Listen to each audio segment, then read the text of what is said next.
Good morning, everyone. I'm very pleased to welcome you to this information session on Horizon Europe Cluster 2, Destination, Cultural Heritage and Cultural and Creative Industries in particular. My name is Mina Starva. I'm Deputy Head of Unit for Cultural Heritage and Fair Societies in the Directorate General for Research and Innovation. And I'm extremely pleased to be also here in this studio with my colleagues, Richard Buchs, working together with me in the Director General for Research and Innovation, leading the team on cultural heritage and cultural and creative industries, and also Maria Chiara Esposito, Policy Officer in the Cultural Policy Unit in Director General for Education and Research.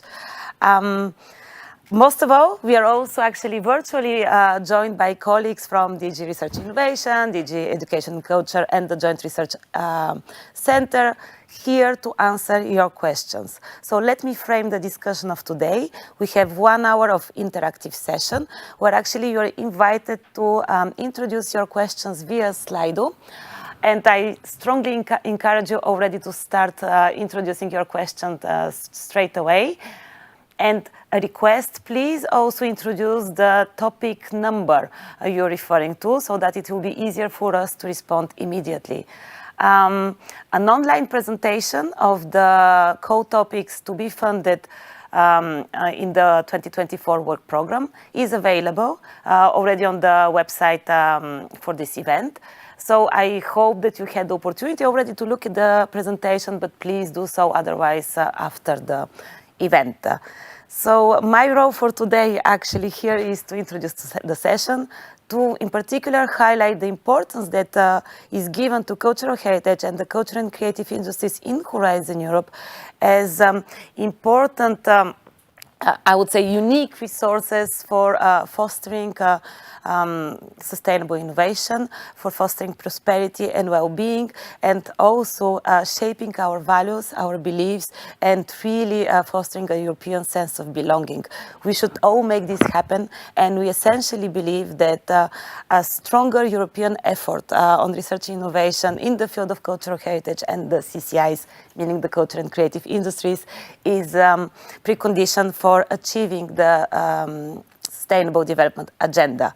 So in 2024, we are proposing 5 co-topics, which are organized around the 3 priority areas we have in this destination, namely the green, the digital, and the transition, and the innovative priority area, where we will be funding projects addressing the cultural and creative industries for sustainable climate transition, for digital transition, topics addressing the European Bauhaus initiative, and also under the innovative priority we will be addressing topics related to the promotion of arts and heritage worldwide, as well as strengthening the European linguistic capital.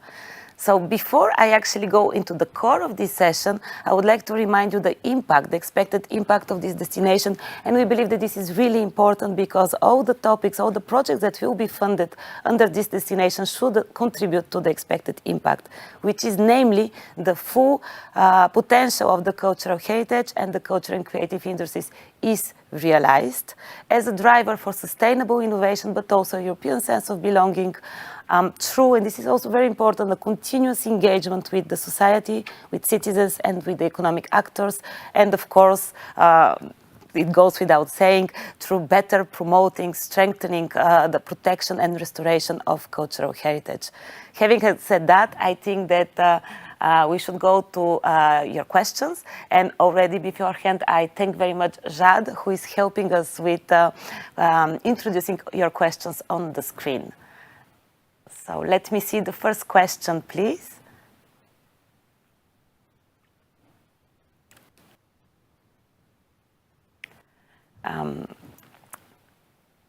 I know that you have already introduced some questions already prior to this event, which is very, very good.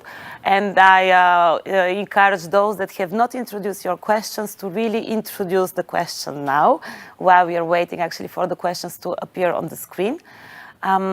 Please use the topic, the co-topic number, which would be really easier for us to identify the colleagues to respond to connected here to respond to your questions.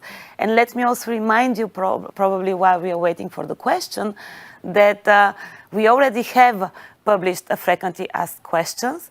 And I also invite you, in case you didn't see those, to go to the participant portal and to see the already identified answer to the frequently asked questions.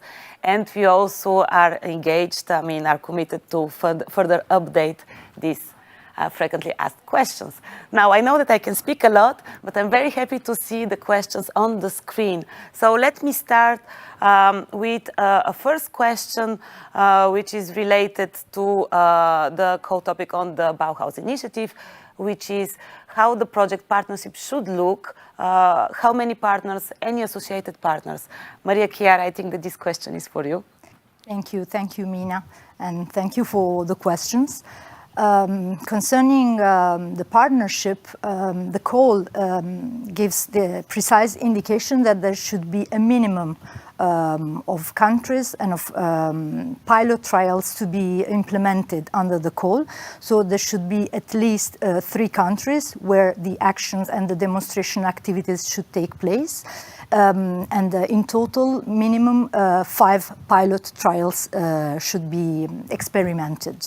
And of course, this is to be applied according to the free choice and will of the project proposals to either European Union countries or associated countries.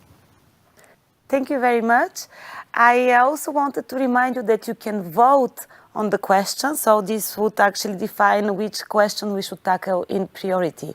So now I would go to a second question related again to the European Bauhaus initiative, which is, could you give guidance on the kind of links with the S3 research infrastructure in social and cultural innovation expected? Yes. Actually, this is an indication in the call and an encouragement, I would say, in the sense that it is not a prescriptive criterion. It's a suggestion, a possible recommendation for applicants to consider the possibility of exploring synergies and of being inspired by the existing research infrastructures that are pertinent and relevant for the field. In particular, there are existing European, pan-European infrastructures on humanities, on cultural heritage. There is the ERIS, European Infrastructure on Heritage Science. So there are a number of existing partnerships where the partners could look into for let's say, being inspired on activities that are very linked to innovation and research for cultural heritage. And these infrastructure have been existing for some years, so they can be helpful in potential partnerships and potential, let's say, activities to develop. But it's not a prescriptive request. Thank you very much, Maria Chiara, and I think I see that this question is really popular, so thank you very much for providing guidance. Now, if I go to next questions on 0101, again related to the Bauhaus initiative, proposals are expected to foresee multi-level collaboration. Could you explain what multi-level collaboration refers to, Maria Chiara? Well, happy to see how popular this topic is. Referring to multi-level collaboration, there is a precise notion of it that is driven by the communication on the new European Bauhaus, and it also specified in the call what kind of actors can be involved. So multi-level collaboration has to be interpreted given also the strong importance of the local level where the actions and the demonstration activities should be implemented for this topic, as something where different levels of actors and different kinds of actors, ranging from researchers, cultural heritage and creative industries managers, professionals, public entities and local, regional, national authorities can be involved. And to be even more specific when it comes to the NEB, it's useful to refer to the NEB Compass, which is a framework guidance that can also give additional specifications to applicants to understand what NEB is and also what NEB has implemented so far in terms of collaborations in different projects and between different levels of governance and of actors, in addition to what is considered a participatory and transdisciplinary collaboration, which is also part of the NEB notion. Excellent. I see a next question coming again on examples of links with the S3, but I think that you already provided some very good examples, so we can go to the next question. I will take the question related to Heritage 0104. How much scope is there for research activities? Example, analysis as a necessary basis for the pilots and policy recommendations. I think these questions refer to, so it is 204, so it goes to my colleague Cristina, who is connected online. Cristina Sarvani, also working in the unit on cultural heritage and fair societies in Director General for Research and Innovation.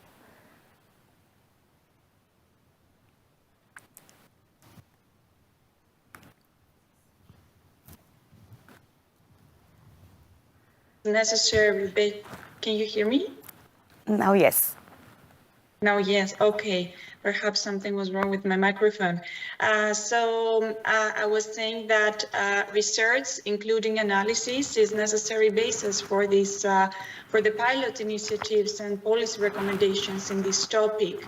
The research is crucial for understanding the current landscape, identifying the best practices, addressing challenges that it is expected actually from the topic, and to formulate effective strategies for promoting European arts and culture internationally. I could give just an example with the analysis of barriers and shortcomings that is mentioned in the topic. So research is expected from the proposals, from the projects, and it is needed to identify and analyze the barriers, for example, the shortcomings, the needs of existing policies and practices. And I would say that overall research is essential for proposing policy recommendations for improvements, as I said. Thank you very much, Cristina. So we continue with the next question. Well, since we are here with Cristina, maybe we can continue on the question related to 04. So proposals are supposed to propose a mixed model for cooperation. What does mixed model mean here? Cristina, can you come back to us with an answer to this question? Yes, thank you for this question. If this can clarify a bit your question, in the context of the text, the term mixed model cooperation refers to a collaborative approach that involves multiple levels of governance and various sectors working together to promote the European arts and culture internationally. So this model in practice aims to bridge the gap between the local, national and European levels of engagement, and to establish strategic alliances not only within the arts sector, but also with other sectors, with CCIs and sectors that are outside of the traditional sectors of arts and culture. Cristina, so let me go to the next question. Could you clarify what you're looking for exactly with the first expected outcome, the one about innovative solutions? Here the question is concerns the new European Bauhaus. So Maria Chiara, back to you. Innovative solutions in this topic are to be understood in a broad sense because innovation in this topic is interpreted in different forms. So solutions that bring a positive impact in the spirit of the new European Bauhaus principles, so covering sustainability at large and covering the three principles of the European Bauhaus, which are aesthetics, sustainability and inclusion, but innovative in the sense that they can bring and present an improvement or a novelty in the specific context in which the project implements its demonstration activities, and it can range from new processes, new business models, new products, new measures, new policy approaches, so really a different possibility of innovative solutions, and thinking solutions in terms of experimentations. That's why the topic includes the proposal for pilot trials, because it should demonstrate how a possible answer, a possible response to the identified challenges in the project are tackled with in line with the European Bauhaus approach. So it's a combination of different forms of innovation with an experimental approach to a solution that should also be explained and designed, co-designed, because it's very important that there is a co-design approach in the topic, according also to an executive plan that the project applicants should come up with. Excellent. Thank you very much. I go to the next question, which is, please explain small-scale trials under real-world conditions. This again concerns the topic on NEP. Maria Chiara. Yes, somehow this drives me also back to the previous question, in the sense that it goes more in detail of what the experimentation means for this type of projects. And let's say that, as I said before, the local level of application is the most important aspect of the call, really to prove how the trials, so the experimentations, will bring a positive impact on a holistic idea of transformation of society, but on a level where it can be measured and tested. So real-world conditions has to be interpreted as small enough to be close to the community and to be close to the capacity of the different pilot trials to engage with different stakeholders and to test their methodology, but also with demonstration characteristics that are clear enough and scientific enough to be able to be replicated in other contexts. So this is, I would say, the combination of principles for a small-scale trial. Okay, thank you very much. I now see a question on the cultural and creative industries for sustainable climate transition. So how in practice the linking with the past projects will be done? Should we make links in proposal phase, or some centralized action will be done? Richard, this question is for you. Thank you very much for this question, and thank you, Mina. It's a very good question, this one, and it's an important one, I believe. The background is that under the 2023 call, we will be funding 3 projects which work on very closely related topic areas, and we would like the proposals under the 2024 call to foresee a link with these projects. We don't prescribe how this will be done exactly.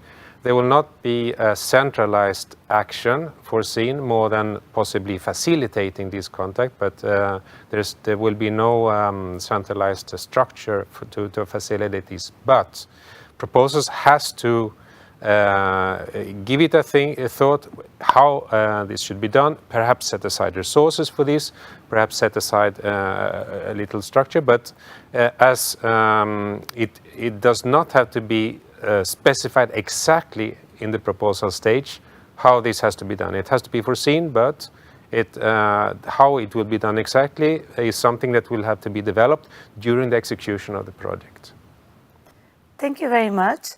Well, I think that we have answered the next question on the links with S3. So now I see a question related to code topic 04. Can you explain what kind of values the code refers to? Is the objective to empower European soft power? Christina, this question is for you. Yes. I would say that this topic covers a diverse array of culture and arts that could be included, could be taken into consideration in the proposals that will be drafted under this topic. I would say that European arts and culture are incredibly diverse, and the proposals could decide whether they want the focus they want to have, whether they want to focus on values, whether they want to focus on visual arts, on performing arts, music, literature, film and cinema, or other aspects. Thank you very much, Christina. Now I go to the next question.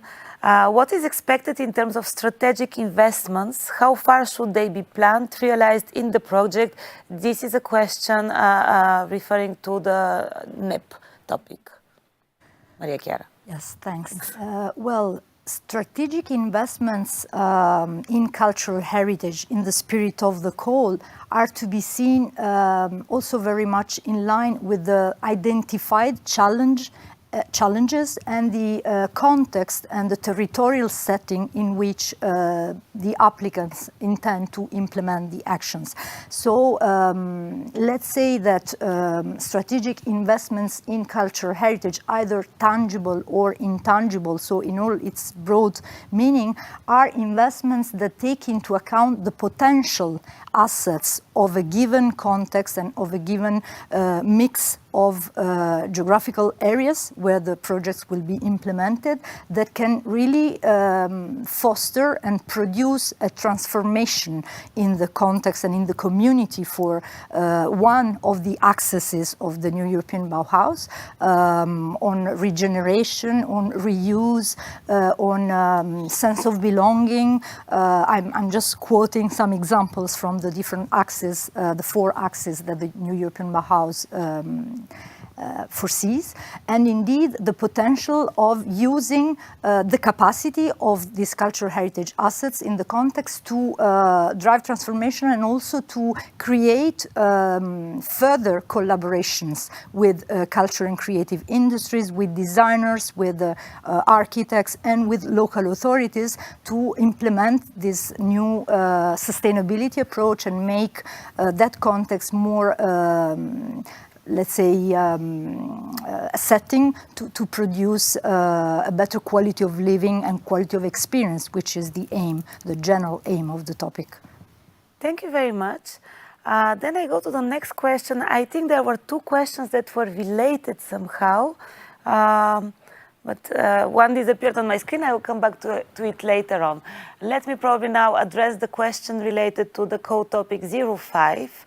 Does it refer to the protection of non-official languages or the protection of official language in the face of the dominance of English?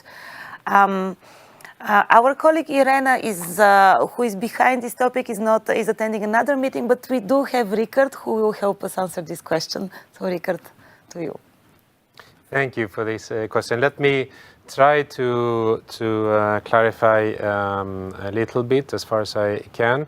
In the topic description, there's no clear limitation to work on official languages. I suppose that this question refers to official languages in the European Union. This is not the case. It refers to strategies to strengthen the European linguistic capital, to strengthen multilingualism, to strengthen the use of the languages we have in Europe, and in particular languages which are less used and which are perhaps risking to be, let's say, diminished in the face of using more and more English, but there's no limitation to official languages, and it's also there's also liberty when you prepare your proposal to focus it in different ways depending on what you believe is the best possible way to address the question raised and to achieve the outcomes expected from this topic. Thank you very much. While you speak, I will keep you speaking actually, and we'll address the question related to the code topic 02. What do you mean by small-scale pilot trials? Could you provide further clarification? This again, Rickard, is a question to you. Yes, and this is a very good question that I think needs to be elaborated a little bit. The intention by specifying small-scale trials under real-world conditions is to signal to applicants that we are not forcing the projects to perform large pilot trials which cover, for example, all European countries or which involve tens of thousands of persons or entities, etc. But how small and how large, there's no official definition of this. But you have to take into account that with the pilot you propose, you have to achieve the outcomes which is expected, defined as expected outcome in the call topic. So this is where you have to put your mind to. How big or how has the pilot, how does it have to be designed? How big does it have to be in order to be able to achieve what is specified in the call topic? And I think this is relatively clearly spelled out what is expected here. Thank you very much. The next question refers to code topic 04. What do you mean by European cultural landscapes? Christina, can you please help us with this question? Yes, of course. In the context of this text, the term European cultural landscapes refers to the diverse and multifaceted cultural heritage, the tradition, the artistic expressions that are found across Europe. This, just to give some examples, encompasses cultural, historical, and artistic elements, included but not limited to historical sites, traditional arts and crafts, cultural traditions, of course, visual and performing arts, and cultural heritage sites.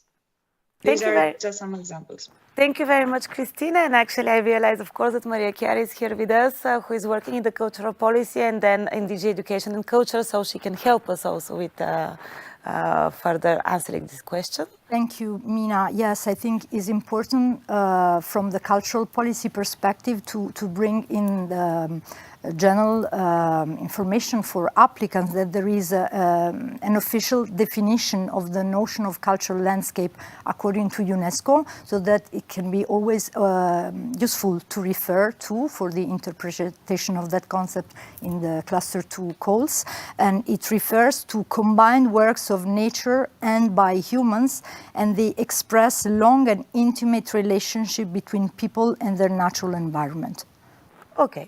This is very clear and a good complement to the answer from Christina. So let us go back to the next question, referring to code topic 02. A wide set of stakeholders should be involved. What kind of stakeholders? Should policy stakeholders be included or just industry or associations? Rickard. Thank you very much. Yes. Again, you can refer this back to the ambitions of the call topic, what you need to achieve with the call topic. But I think it is safe to assume that this also involves policy makers. But it should be policy makers which are relevant and can make contributions and can make a difference to the focus that you choose to give to your proposal. and there is a liberty in what focus you give. So you should there has to be a wide set of stakeholders, but it has to be also adapted to the solutions and the focus of the proposal. Thank you very much. I see some questions that do not explicitly refer to a co-topic. Of course, I will take those, but I would really invite you to specify the co-topic you refer to. So now the next question, what is considered an innovative solution and a strategic investment in cultural heritage within the context of the co? I think this refers to the NEP topic. So Maria Chiara. Yes, well, I think this is a combination of two questions I addressed already. So just to reiterate that innovative solutions can be interpreted in many ways, as I said, from processes, products, new measures, or new business models, combined with this approach of transformative let's say, action in the spirit of the new European Bauhaus, and linking with the potential of cultural heritage for the specific context in which the project takes place. Thank you very much. Now, if I go to the co-topic 05, the expected outcome is understanding of the impact of digitalization on linguistic capital. Do you expect specific pilots to measure this impact? Richard, is it okay for you? Yes, thank you. Let me again try to give an answer to this question. You have to get back to what, again, I'm repeating myself a little bit, but to what is expected as outcomes and results from the call topic. This is a research and innovation action. I believe there's no prescription to use pilots for this to achieve this, so it's not an obligation. If you consider that pilots are necessary in order to achieve this outcome, you will need to include it. So it is up to how you design your proposal and to your best judgment and assessment. Thank you. The next question refers to co-topic 04. Do tourism-related SMEs qualify as culture and creative industry? Christina, can you help us with the answer? Yes, I can try. Cultural and creative industries encompass a broad category of sectors, various sectors related to creativity and culture. So this can typically encompasses industries such as visual arts, performing arts, design, film, music, fashion, publishing, and way more. CCIs involve the creation, production, and distribution of cultural and creative goods and services as well. So in this broad category, I would say that some tourism-related SMEs that specialize in cultural tourism, offering to travelers experiences that involve local culture, heritage, artistic elements, and so on, can be considered can be considered in the spectrum of CCIs and can have a closer connection to the CCIs. Thank you very much, Christina. Okay, so now we go to the next question, which concerns the NEP. What is the expected project duration? Maria Chiara, it's up to you, of course, but we know that the topic is not prescriptive on the duration. Yes, indeed. Thanks, Mina, for anticipating that. There is no prescription on the duration. There are practices of projects that normally tend to last between 3 and 5 years. So I would stress that is up to the applicants and, of course, in connection to the expected results and the methodology that is designed and co-designed for having an impact and this impact to be measurable. Absolutely. So going to the next question.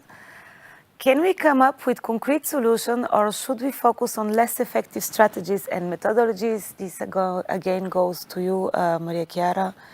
Okay. I admit that I'm not sure I have a straightforward interpretation of this question, but I will try to answer based on the way I understand it. Of course, the topic aims for concrete solutions in the sense that, as I said before, there should be an executive plan, there should be a methodology to be tested, and indicators also to be taken into account by the partners and in the pilot trials. But as I said as well, solutions can be interpreted as either very practical tools, but also as new processes or new forms of collaborations. Not sure about the focus on less effective strategies and methodologies. Maybe if I interpret well the possible doubt, I would say that is very much about the applicants to identify the challenge and the challenges in the given territorial context that are chosen for the implementation of the demonstration activities. So it can really be up to their creativity to think of what more or less effective strategies so far used, for example, in those contexts, could be improved thanks to these new forms of solutions and collaborations that the project may develop. But I, of course, would like also to leave to eventually other colleagues who are online to give a possible additional interpretation in case they have a different one. Any colleague online with a different interpretation? Oh, that just want to complement the answer given by Maria Chiara? Okay, I guess that it was explicit enough. So the next question refers to 03, so we go to the topic on digital transitions and CCI. The topic mentions objectives. First on CRM, a second on digitally mediated cultural experiences. Is it possible to focus on one part, Richard? Yes, thank you for this question. What the person asking this question refers to, Mart, is, I believe, a list of examples of technologies. So it's not exhaustive and it's not obligatory, but it is requested to focus on a wide range of digital technologies, which is relevant, important for the focus you choose for your project under this call topic. So whether you focus only on one part will depend on the relevance for the focus that you are giving on the project. If you're focusing on certain CCI sectors where certain things are more important than others, or on certain horizontal issues, let's say, for the culture and creative industries where other technologies may be more relevant. So no obligation to focus on specific technologies which are listed as examples in the call topic, but an obligation to take into account a wide range of digital technologies which are important for the culture and creative industries. Thank you. The next question, okay, actually refers to call topic 02, where the topic calls for establishing links with projects funded under the topic CCIs for a Sustainable Climate Transition in 2023 work program. So when the results will be available? Rikard, this question is for you. Yes, this refers to the same sentence in the call topic, which we discussed a little while ago. The projects that will be funded under the 23 call are currently under grant agreement preparation. They are not yet signed. So these projects, I cannot say when the grant agreements will be signed, but most probably it will be done soon. And my guess is that it will be done before the deadline of the 2024 call. Then, until these projects have results to share, this will take longer. The intention with this encouragement or obligation to establish links is to work together with running projects, not to wait until the project is finished, but to establish links while the project is developing, so you can exchange in parallel when you progress. Thank you very much, Rickard, and indeed this is a very useful clarification. Now, going to the next question, again, it concerns the CCIs for sustainable climate transition. Is it possible to propose a pilot utilization of advanced materials technology applicable to CCIs? Thank you, Lena, for this question. It is of course possible if you consider that this advanced materials technologies applicable to the CCIs is an area which will have a significant impact, significantly help the culture and creative industries to adapt to the demands of the green transition, and also be proactive drivers of this green transition. So it is, of course, eligible. Whether it is sufficient or not sufficient, you will have to look at the ambitions expressed in the full call topic, as if you think that you with this is the best possible focus to achieve the expected outcomes of the call topic. Thank you. Going to the next question. How much is important to the transsectoriality in the project? Okay. Is the presence of a research center university in the consortium fundamental? Okay, so here are two questions. They also concern the code topic 02. So Rickard, please, the floor is yours.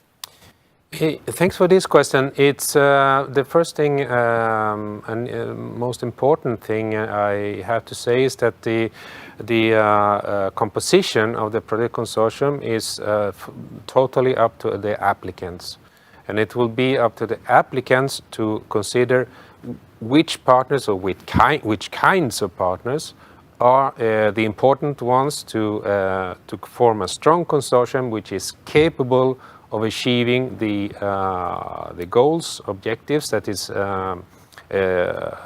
drawn up in the proposal. So the transsectoriality, I think it is probably important, but it will, of course, perhaps there is a possible focus that I don't imagine right now that is not demanding transsectoriality. If the presence of a research center or university fundamental, it will depend.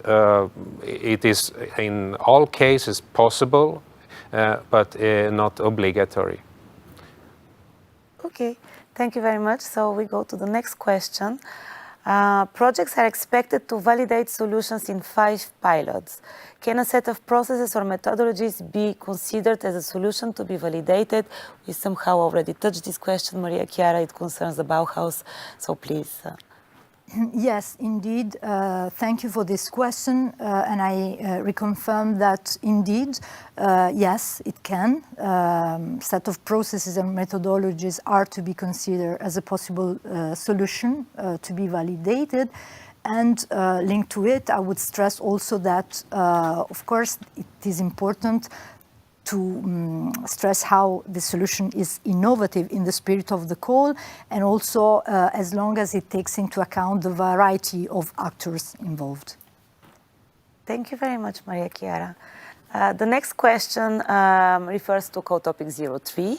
Proposals should build on existing knowledge. What does this mean? Should there be partners that are already partnered in other projects? Rickard, please. Yes, thanks for this question. It's again a very relevant question, and it applies probably to all call topics. Proposals should indeed build to the extent possible on what has already been done. We should not reinvent the wheel. We should take advantage of work, of knowledge, of methods, of structures which has been developed already and which exist. This is a question of efficiency and a question of reaching beyond where we are today. This is basically what it means. It does not mean that you need partners that are partners in other projects. It is, of course, a possibility, but there's absolutely no obligation to have partners from other projects in your consortium. Thank you very much for this clarification. So the next question concerns the code topic 05. Links can also be made to the topic political participation in multilingual spaces. How strong is this requirement? Yes, thank you. It is a sentence which is put in the call topic in the scope text, and the intention here is to highlight that there are a number of projects which will be funded under in a different part of cluster 2, which deals with a topic area which is related to what this topic area deals with. So it is an encouragement or a hint. It is not an obligation, and depending on the focus that you give on to your proposal, it may make a lot of sense or it may make no sense. So not an obligation, but it is there to make sure that you take it into account, that you're aware of this possibility and take advantage of it if you believe it is of value to your proposal. Thank you very much, Richard. Well, the next question is again for you. With links to the linguistic capital. What is expected in terms of strategies to encourage youth to undertake humanistic studies in the project? Excellent question. Yes, this is a thing which is mentioned in one of the expected outcomes, but what is actually mentioned there is that we expect the projects under this call topic to encourage youth to undertake humanistic studies and value humanistic studies. So it is something to be taken into account. We don't specify exactly what we expect in terms of strategies for this, but it is part of the outcomes that we expect from the projects. So it should be considered in your application how you intend to achieve this, or you intend to address this area. Thank you very much. I see that we are receiving more and more questions. This is fantastic. We do have limited time, so in case we cannot answer all the questions, we will follow up, of course, afterwards in writing. So now, Maria Chiara, there is a question again for you. How can the research before the small-scale trials still have impact on them while they're already budgeted and determined? Here again, I am reflecting on the right interpretation of the question. Let's say that, of course, this is an innovation action, so it's important that the designed approach and methodology connects with previous research and existing knowledge or existing projects, including the previous research and innovation action that was funded in the cluster in 2022. But of course, I would like to stress that it's up to the applicants in the specific design of the methodology and of the process for the trials to be implemented to consider the potential impact starting from the resources, the assets, and the identified challenges in the given context that they will choose.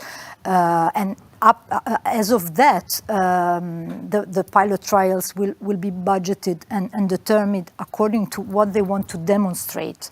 So the link with the previous research is mainly to, let's say, explore the background, the scientific background based on which also the challenges can be identified and the interpretation of the concepts of the call can take place.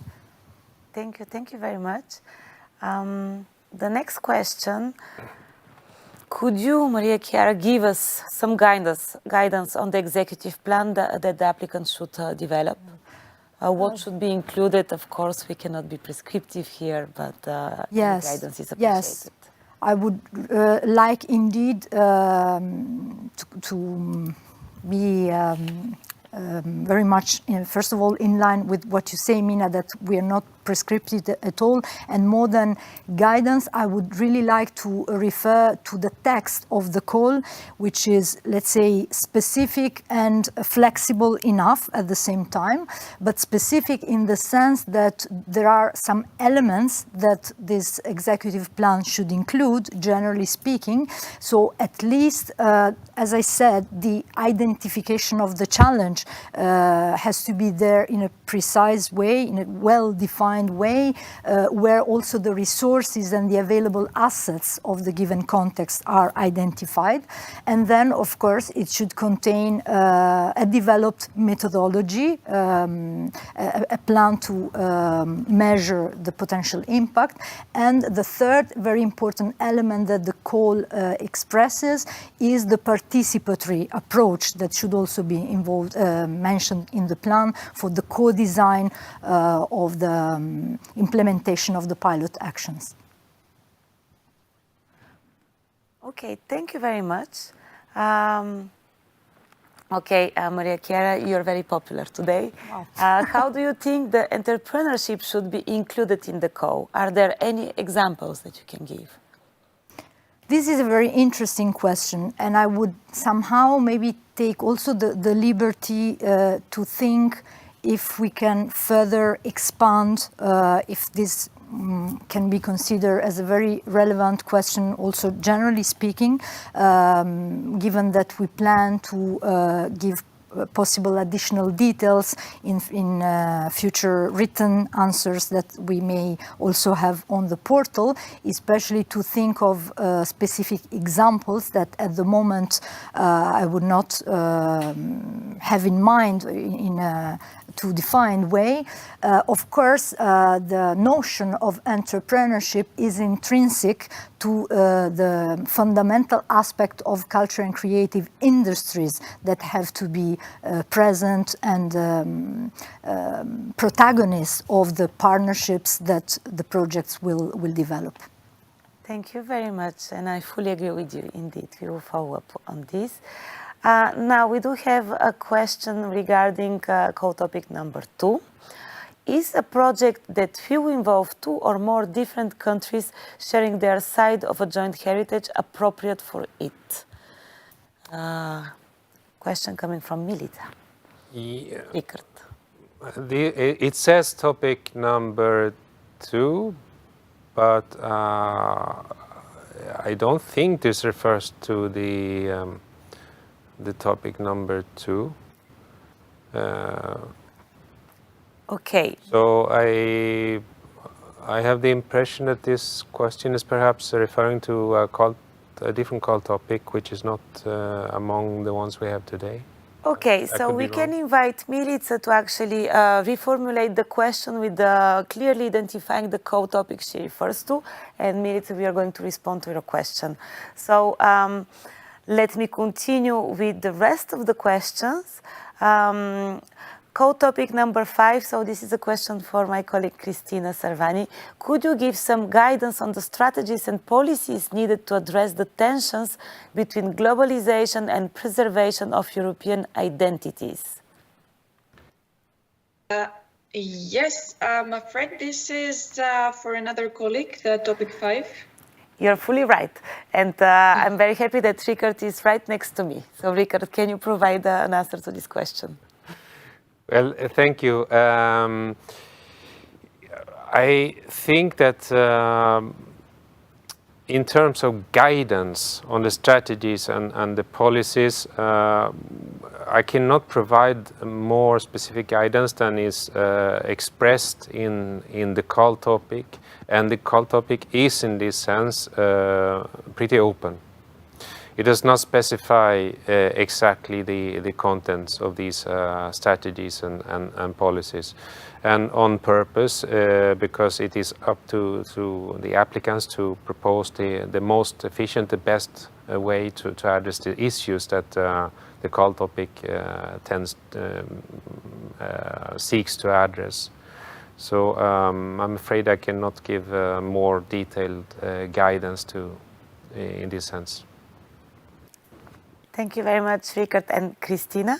So going to the next question, what do you mean by small-scale pilot? I think that we have already answered this question regarding the CCIs for sustainable climate transition.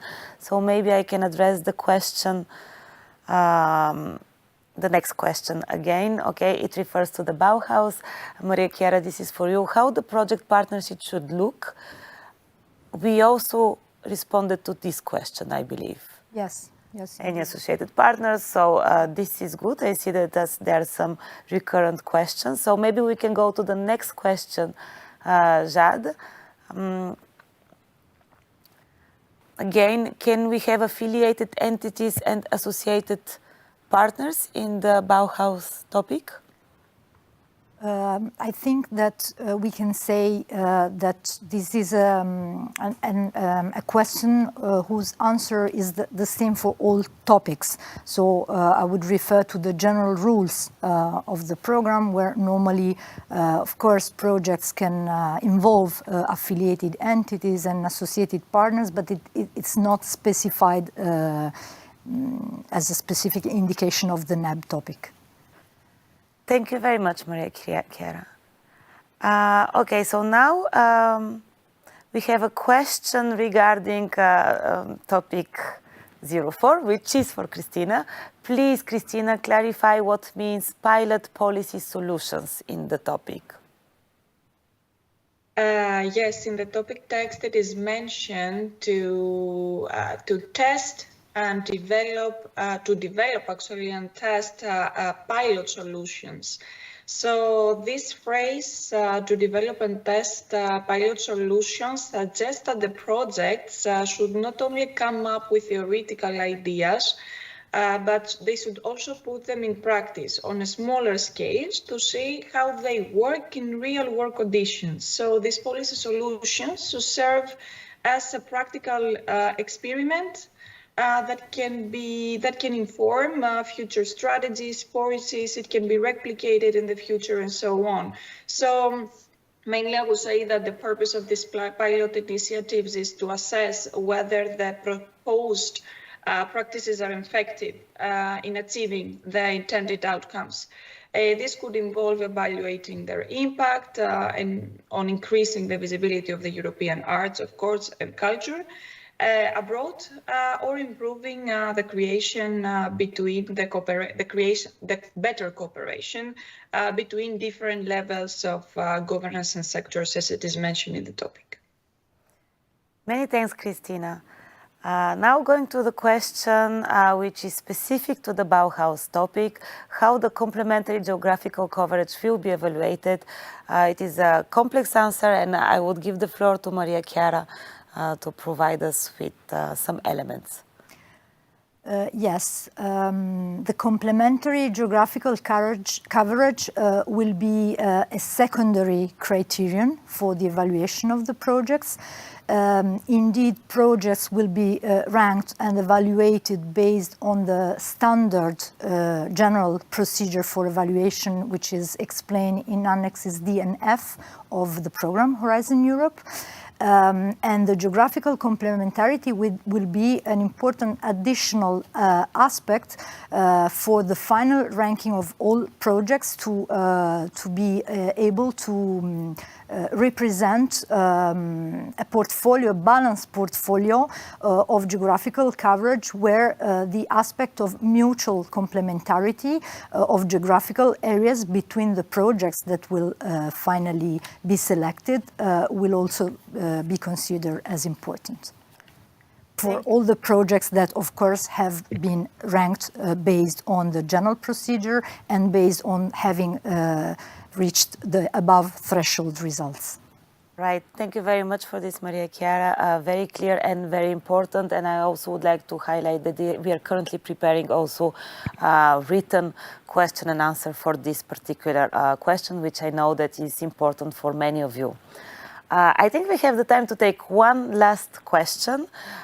Is the project required to raise additional financial support other than the EU funding? This concerns here in particular the Bauhaus topic. do you want to take this question here?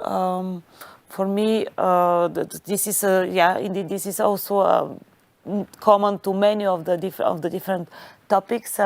We are proposing in this work program, and it's of course here we speak about your practical proposals under the conditions that are phrased and the description of the topic in the work program, and then of course it is entirely up to the consortium to consider how to further ensure the sustainability of the project.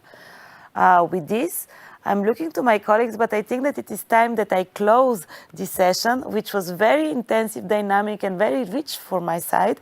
I thank you very much for this great participation and interest into our work program. We are very happy, and most of all, I really thank my colleagues sitting next to me and also being connected online.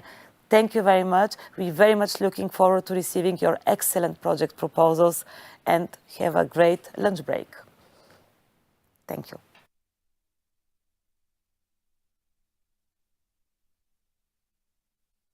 Exercises.